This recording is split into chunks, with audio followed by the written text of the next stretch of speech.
ஆண்டாள் நாச்சியார் அருளிச் செய்த திருப்பாவை 6ஆம் நாள் பாசுரம்.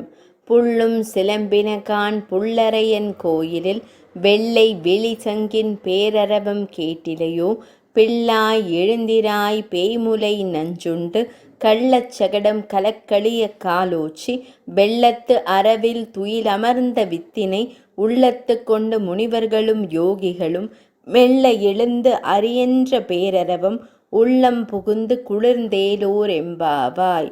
பொருள்: அன்பு தோழியே, நீ உடனே எழுந்திரு. பறவைகள் அதிகாலையில் எழுந்து கீச்சிடும் இனிய ஒலி இன்னும் கேட்கவில்லையா? கருடாழ்வாரை வாகனமாக கொண்ட எம்பிரானின் ஆலயத்தில் வெள்ளை நிற சங்குகள் எழுப்பும் முழக்கம் காதில் விழவில்லையா?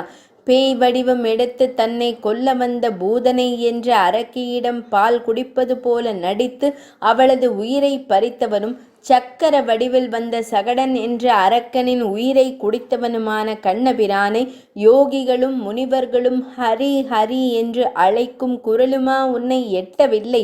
உடனே எழுந்து இவற்றையெல்லாம் கேட்டு உள்ளம் குளிர்வாயாக.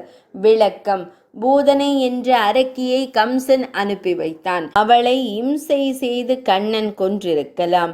ஆனால் அப்படி செய்யவில்லை. அவனுக்கு பால் தந்து தாய் ஸ்தானத்தை அடைந்து விட்டாளே, அந்த தாய்மையை பாராட்டும் விதத்தில் அவளது மடியில் அமர்ந்து பாலை குடிப்பது போல அமைதியாக உயிரை குடித்து அவளுக்கு மோட்சமளித்தான் எம்பெருமான். மலைநாடான கேரளாவில் அம்பலப்புழையில் இருந்து 25 கிலோமீட்டர் தொலைவில் உள்ள திருவன்வண்டூர் என்ற தலம் குறித்து இந்த பாடலை கோதை நாச்சியார் பாடியதாக கூறுவார்கள். 6ஆம் பாசுரம் நிறைவடைந்தது.